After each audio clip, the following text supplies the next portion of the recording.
জড়িত সে বিষয়ে তদন্ত করা হচ্ছে।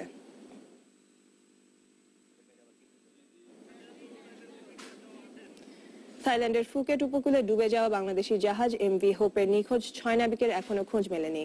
বৃহস্পতিবার পণ্য বোঝাই জাহাজটি বাংলাদেশে ফিরে আসার পথে খারাপ আবহাওয়ার কারণে ফুকেট উপকূলে 17 জন নাবিক নিয়ে কাত হয়ে ডুবে যায়। পরে থাই নৌবাহিনী অভিযান চালিয়ে 6 জনকে জীবিত উদ্ধার করে। শুক্রবার আবারও উদ্ধার অভিযান শুরু করলে 3 জনকে জীবিত এবং 2 জনকে মৃত অবস্থায় উদ্ধার করা হয়। মৃতদের মধ্যে রয়েছেন চিফ অফিসার মাহবুব মোর্শেদ এবং প্রধান প্রকৌশলী কাজী সাইফুদ্দিন।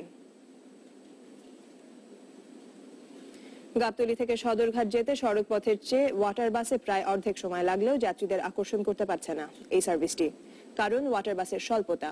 এর আগেও যাত্রী না পেয়ে বন্ধ হয়ে যায় এই নৌ সার্ভিস। নগরের যানজট এড়াতে প্রায় 1 দশক আগে গাবতলী থেকে বাবুবাজার পর্যন্ত বুড়িগঙ্গার বাঁধের উপর দিয়ে বাস চলাচল শুরু হয়, কিন্তু এখন এ পথেও যানজট, সঙ্গে বেহাল সড়ক। 1 ঘন্টা সড়ক পার হতে সময় লাগে 2 ঘন্টারও বেশি। তো মাঝে মাঝে 2-2.5 ঘন্টা লেগে যায়। জাম ভাঙার কারণে 2 ঘন্টা 2.5 ঘন্টা 3 ঘন্টা লেগে যায়, আর এমনি লাগে 1 ঘন্টা। বাবুবাজার বাস স্ট্যান্ড থেকে কয়েক গজ দূরে বাদামতলী ঘাট, সেখান থেকে গাবতলী পর্যন্ত চলাচল করছে ওয়াটার বাস।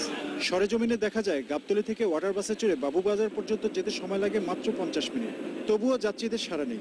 জানা গেল সংখ্যা অপ্রতুল হয় ওয়াটার বাসের জন্য অনেকক্ষণ অপেক্ষা করতে হয়।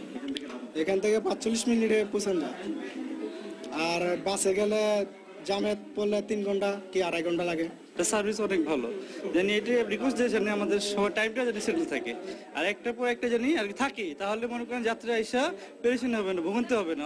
এর আগে 2টি ওয়াটার বাস দিয়ে প্রকল্পটি ব্যর্থ হয়, যার ড্রাইভার বিআইডব্লিউটিসির উপর চাপালেন নৌ পরিবহন মন্ত্রী। তবে আরো 4টি বাস যোগ করে এবং সেবার মান বাড়িয়ে প্রকল্পটি সফল করার চেষ্টা করা হচ্ছে বলেও জানান তিনি। একই সঙ্গে কয়েকটি ওয়াটার বাস নির্মাণের জন্য আমি তাদেরকে নির্দেশ দিয়েছিলাম। তারা 2টা তৈরি করলো, যেটা হওয়ার তাই হলো, ফেল করলো। পরে আবার 8টা একসঙ্গে করতে বললাম, করলো 4টা। এদিকে স্থানীয়রা বলছেন সঠিক জায়গায় প্রচারণা না থাকায় যাত্রীরা অনেকেই ওয়াটার বাস সম্পর্কে জানেন না। প্রতিটি যাত্রীর পেছনে 20 থেকে 25 টাকা ভর্তুকি দিতে হচ্ছে সরকারকে। তারপরও সরকার এই প্রকল্পটি চালিয়ে নিয়ে যেতে চায় যানজট নিরসনের জন্য। আর একে সার্থক করতে প্রাইভেট খাতকেও এগিয়ে আসার জন্য আহ্বান জানিয়েছে নৌ পরিবহন মন্ত্রণালয়। Khalid Arafat, independent news, Dhaka. এবার নিচ্ছি ছোট্ট একটি বিরতি, এরপর আরো যা থাকছে। হাজারো মানুষের শ্রদ্ধা ও ভালোবাসায় চিরবিদায় নিলেন স্বাধীন বাংলা বেতার শিল্পী বিপুল ভট্টাচার্য।